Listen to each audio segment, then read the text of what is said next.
En cette période de crise sanitaire, alors que les commerces sont pour la plupart fermés, le monde des enchères ne connaît lui pas la crise. Découvrir et proposer des articles d'exception, c'est le métier de Géraldine Douins, commissaire-priseur dans l'entreprise Debec et Associés, qui vient de nous parler d'un monde parfois mal connu. Bonjour Géraldine Douins. Bonjour. Vous êtes commissaire-priseur. Pourriez-vous nous dire comment vous est venue l'envie de faire ce métier? Parce que j'ai toujours aimé les œuvres d'art, l'histoire de l'art en particulier. Euh, donc il a fallu trouver un métier qui puisse en faire mon quotidien. Ayant commencé mes études par le droit, en fait, les deux diplômes d'histoire de l'art et de droit m'ont permis de passer l'examen de commissaire-priseur.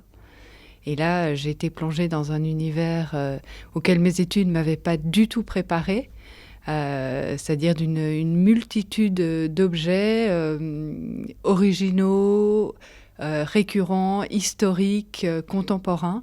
Donc j'ai la chance de faire un métier où on ne s'ennuie jamais. Alors justement, comment avez-vous fait pour devenir commissaire-priseur? Est-ce qu'il existe des écoles ou des formations? Alors aujourd'hui, je sais qu'il y a des formations assez pointues, des prépas, en particulier dans les grandes facs parisiennes et lyonnaises.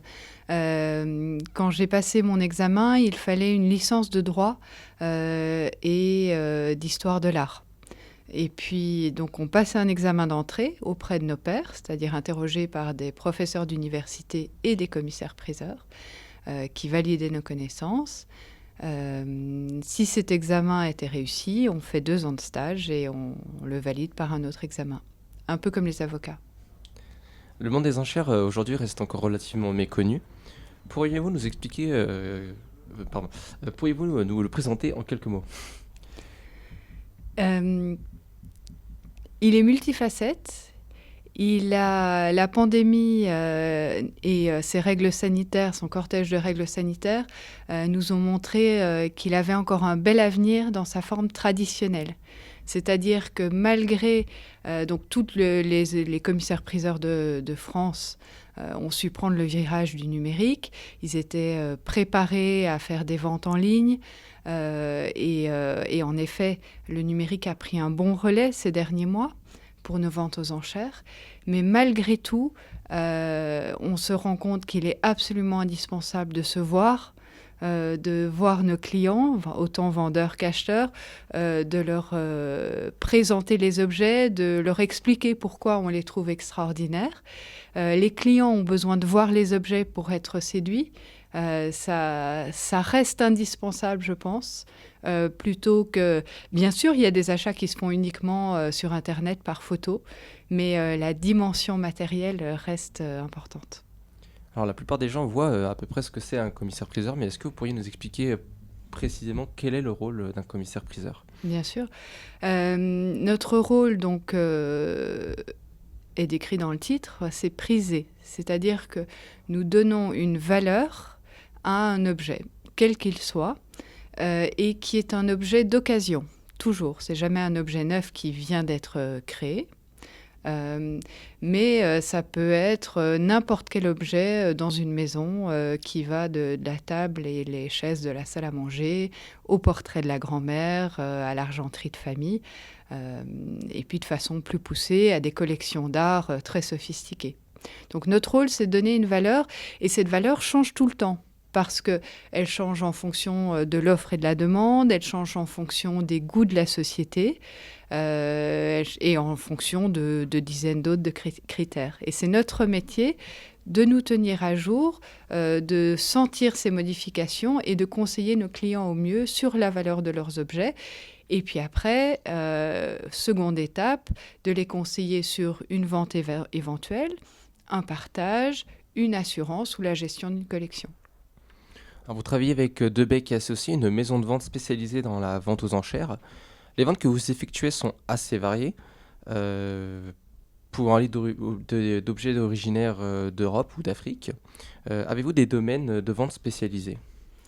Alors, comme vous l'avez très bien dit, on est une maison de vente généraliste. C'est-à-dire que nous sommes capables, dans un inventaire, d'expertiser, de donner une estimation sur à peu près tout type d'objet. Et puis, quand les objets sont difficiles à expertiser, parce que c'est un sujet pointu ou rare, nous nous faisons aider par des experts. C'est le cas par exemple en art africain ou en porcelaine japonaise par exemple ou en bijoux. Parce qu'il y a des critères très très compliqués et on a besoin de personnes qui font ça toute la journée uniquement dans un type d'objet pour vraiment offrir à nos clients une expertise précise.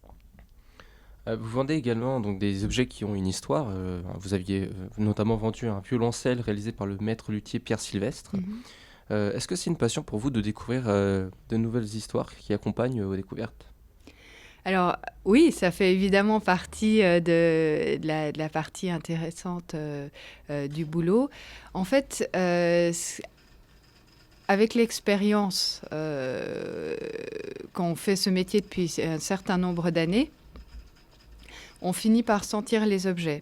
C'est-à-dire que c'est un peu une chasse au trésor permanente. Vous rentrez dans une maison, vous examinez chaque objet qu'on vous présente, et puis tout d'un coup, il y en a un qui va accrocher votre regard. Alors, en fonction de vos compétences, de vos goûts particuliers, vous saurez tout de suite pourquoi il a accroché votre regard ou pas. Mais c'est à ce moment-là, en effet, qu'il y a un moment spécial qui se passe. Et après, il y a une enquête qui va se dérouler avec un expert, très souvent, pour essayer de replacer cet objet dans son contexte, savoir pourquoi il nous a interpellés, est-ce qu'il est rare ou pas, et quelle est sa valeur, est-ce qu'il a été modifié au cours de son histoire, est-ce qu'il a appartenu à des personnages célèbres. Et ça, c'est une enquête qui est passionnante. Quelle est la pièce la plus rare que vous avez vendue? Je crois que la pièce la plus rare que j'ai vendue, c'est ce qu'on appelle une noix de prière. C'est assez récemment, au mois de mars, notre vente au mois de mars. Donc c'est une petite boule en buis qui fait 3 cm de diamètre et qui s'ouvre en deux et qui découvre des scènes de la vie du Christ. Ce sont des perles de chapelet qui ont été sculptées en Flandre ou en Hollande au tout début du XVIe siècle et qui étaient des objets d'un luxe inouï à l'époque. Et aujourd'hui, en fait, leur fragilité et aussi leur petite taille fait qu'il n'en reste quasiment plus. Et donc, on a eu la chance d'en découvrir une dans un inventaire au début de l'année et qu'on a présenté en vente en mars. En novembre 2020, Debec Associés ont vendu 350 bijoux de bijoux Joya, un atelier de bijouterie, en plein confinement. La pandémie a-t-elle eu un rôle sur votre activité? Elle a un peu modifié notre activité dans le sens où on a dû s'organiser pour que le critère important, si vous voulez, pour qu'une vente soit réussie, c'est qu'il y ait le plus d'acquéreurs possible qui soient intéressés par un objet et qu'ils enchérissent au même moment sur cet objet. C'est à ce moment-là que la magie des enchères va s'opérer. Et donc, comme nous avons été, pendant le premier confinement, privés d'exposition physique, qui est quand même un élément crucial pour mettre en concurrence les amateurs potentiels, on a du coup développé énormément les autres moyens de communication qu'on avait à notre disposition. Les publicités dans la presse, les réseaux sociaux, des vidéos, des supports numériques, pour permettre de pallier ce manque d'exposition physique. Justement, vous parliez des moyens de communication. Aujourd'hui, beaucoup de ventes aux enchères se font en ligne. L'utilisation d'Internet a-t-elle été un plus pour votre profession et qu'est-ce que ça a changé pour elle? Oui, ça a été très nettement un plus parce que ça nous a ouvert un monde de possibilités, pour utiliser une expression un peu galvaudée. ça ne nous a jamais handicapés. Ça a été un moyen supplémentaire de toucher des personnes et des collectionneurs dans le monde entier. Et donc là, il y a deux critères qui deviennent importants. C'est de ne pas oublier ses bases, c'est-à-dire continuer à faire ce travail de recherche et de description très pointu des objets.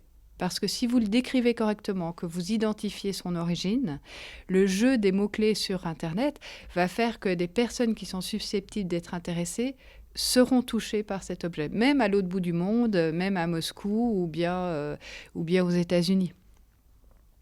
Et donc, en fait, je pense que c'est peut-être l'écueil d'Internet, c'est de faire du tout numérique en négligeant ses bases. Mais si on reste concentré sur ce travail qu'on sait très bien faire et qu'on aime faire, le numérique est un atout indubitable. Merci Géraldine Douins d'avoir été avec nous sur Sensation. Je rappelle que vous êtes commissaire-priseur avec Debec Associés. Vous pouvez dès à présent retrouver cette émission sur notre site et notre application Radio Sensation.